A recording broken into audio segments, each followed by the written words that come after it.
जितना करा था उसी के नेक्स्ट टॉपिक है ये, उसी के आगे है। इसको समझना बेटा। मैंने तुम लोगों को एक चीज बताई थी टाइप 1 में कि अगर लिखा है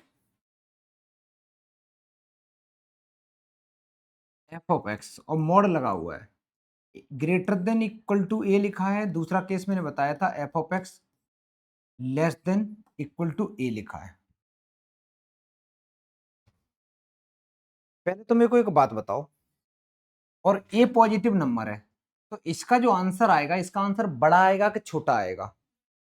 बड़ा आएगा, मतलब यूनियन लेंगे, है ना। इसकी कंडीशन क्या बताई थी? इसकी एक कंडीशन होती थी एफ ऑफ एक्स को एक बार लेस देन माइनस ए लिख देंगे, और एक बार क्या करेंगे बेटा, एफ ऑफ एक्स को ग्रेटर देन ए लिख देंगे, इक्वल टू लगाया है। बात समझ में आई?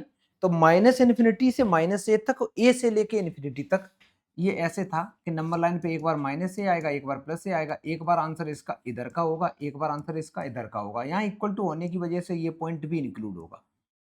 इसका और इसका दोनों का हमें यूनियन लेना पड़ेगा, मतलब दोनों ही लेने पड़ेंगे। ठीक है।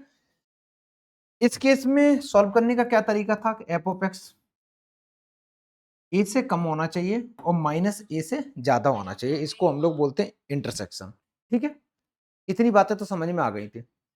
यार यहाँ पे खेल अलग है, यहाँ पे क्या है कि यार जीरो लिखा रखा है, ए तो कोई नंबर है पॉजिटिव, जीरो है। पहले तो मेरे को एक बात बताओ, मॉड की वैल्यू क्या कभी नेगेटिव हो सकती? नहीं, मॉड की वैल्यू नेगेटिव थोड़ी नहीं होती। तो कहता है मॉडुलस जो फंक्शन है इसकी वैल्यू लेस देन जीरो कब होगी? तो भाई लेस देन जीरो तो हो ही नहीं सकती। बात समझ में आ रही? इसकी वैल्यू लेस देन जीरो तो हो ही नहीं सकती है। तो कितनी हो सकती है? तो तुम बोलोगे सर इक्वल टू जीरो हो सकती है, लेस देन जीरो नहीं हो सकती। बात समझ में आई? अगर यहाँ पे मैं 5 लिख दूं, अगर 5 लिख दूं तो हमें वो यूनियन लेना पड़ेगा। लेकिन यहाँ कहता है इस मॉड की वैल्यू जीरो से कम कब हो सकती है? हो ही नहीं सकती है। तो इसको सॉल्व करने का तरीका होगा बस f of x equal to zero कर दो, खत्म कहानी। ठीक, आगे सुनो। ये कहता है कोई फंक्शन है मॉड, उसकी वैल्यू जीरो से बड़ी कब होगी? यार हमेशा होगी। मॉड की वैल्यू जीरो से बड़ी तो हमेशा ही होगी। तो मॉड की वैल्यू ऑल रियल नंबर के लिए हमें बड़ी होगी। इतनी बात समझ में आ गई? ये बात ठीक है। चलो अब मैं एक क्वेश्चन देता हूं, ये एक छोटा सा सवाल है। जैसे ही तुमने देखा तो बेटा इतनी इतनी कौन मैसेज कर रहा है, जल्दी बात करो बात करो बात करो। अच्छा सुनो, ये लेस देन जीरो है तो मेरे को एक बात बताओ, ये जो भी फंक्शन है इसके अंदर में जो भी फंक्शन दे रखा है इसकी वैल्यू कैसी रहेगी? इक्वल टू जीरो हो सकती है, लेस देन जीरो तो हो ही नहीं सकती बच्चा, है ना। तो मैं क्या करूंगा, इसके अंदर में जो भी लिखा हुआ है इसको इक्वल टू जीरो कर दो। करो जीरो बेटा, जीरो करके एक्स की वैल्यू निकालो। देखना बेटा, mod x minus two equal to कितना आया? 3।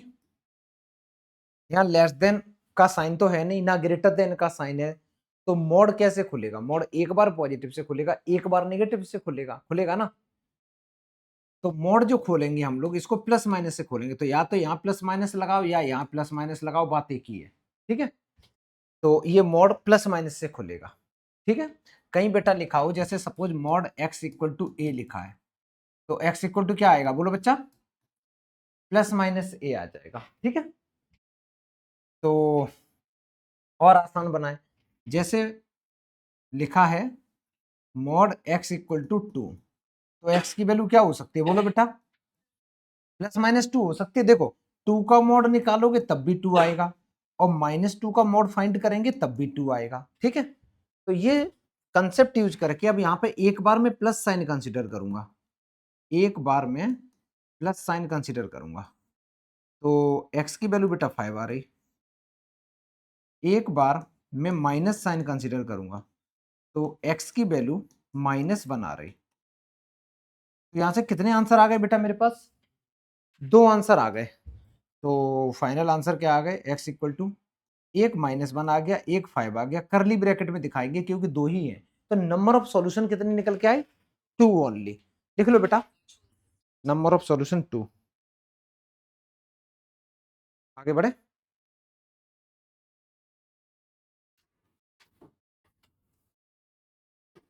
तो ये बात समझ में आ गई बेटा? आगे बढ़े।